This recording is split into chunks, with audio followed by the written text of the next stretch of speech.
Welcome to another episode of Sick of Being Lonely. Are you sick of being lonely?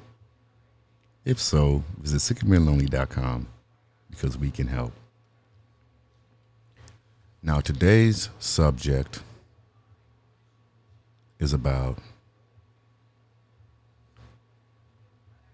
dead ends, as in dead end relationships. Have you ever had a job where you work there for a few months or even a few years, and you start to realize that no matter how much effort you put into the job, that the company didn't really appreciate it, nor did they reward you for it. So you kind of saw it as being pointless to continue to put out that effort for that job. And you may have deemed it a dead-end job, meaning the potential for growth and to reach new goals within that environment are slim, if any.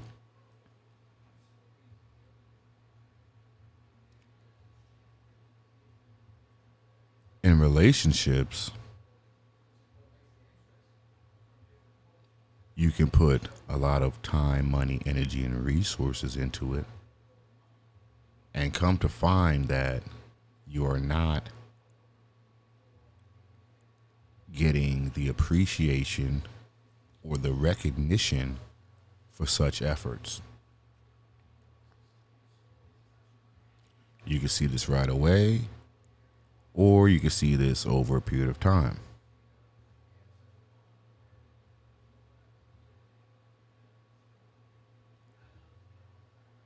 And you may start to feel like it's a dead-end relationship.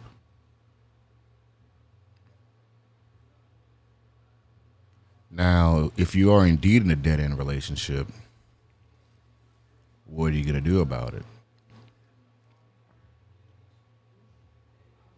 You could be comfortable. You could be in a position where you can't necessarily leave the relationship.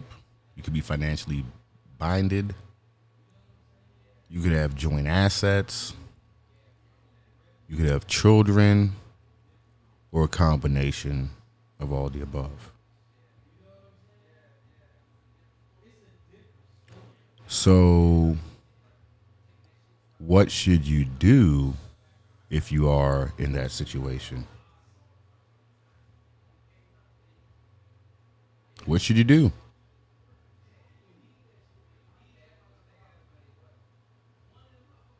One of the things that you can do, you can learn to cope with the situation.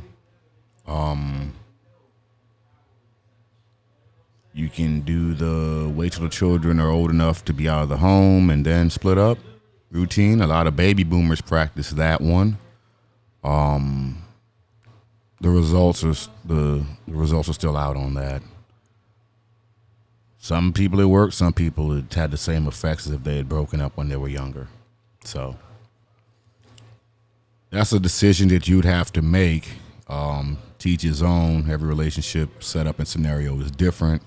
You do have to be mindful of not only your feelings, but if you have offspring, the offspring's feelings, and see where you're at mentally, and make the best decision for you. That's what I would say, because here's the thing. If you're in a dead-end relationship and you stop trying and you essentially give up on the relationship, you're essentially giving up on a little bit of yourself in that scenario as well. And you actually run the risk of becoming severely depressed, not really caring. You may not care so much about your appearance or your physique. You could let yourself go, which would ultimately may lead to your spouse or partner leaving you in that scenario. So you could prolong the inevitable, but I guess the ultimate question would be, should you? And everybody can answer that differently. You'd have to perform a relationship audit. I always think that's a great way to see where you're at in your particular relationship in terms of happiness versus, or pros versus cons rather. And if there's more cons to pros, then you'd have to evaluate that. But a lot of people know these answers already without going through those things. They know how they feel. They've been denying these feelings for a long time.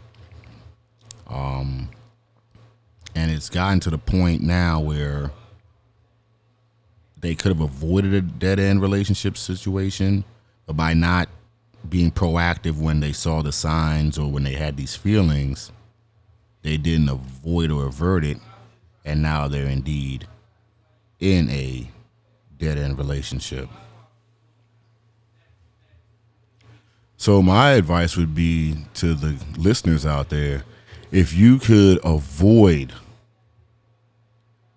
putting yourself in this position, you should do so at all cost. That may mean, hey, you still like that person, but it's not working out. It's not going to go anywhere. It would be easier to part ways at that point than to go further down the road and then be stuck. Then resentment sets in, frustration sets in, anger sets in, depression sets in. And those aren't healthy ingredients for any relationship.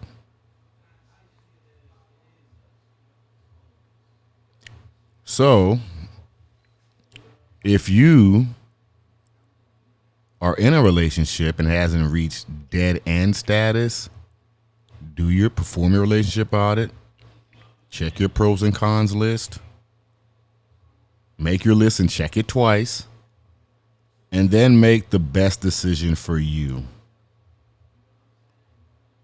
Because it could ultimately cost you your happiness, your sanity, and your finances. All right, guys, it's been another episode of Sick of Being Lonely. Are you sick of being lonely? If so, visit sickofbeinglonely.com because we can help. And oh yeah, standard rates may apply.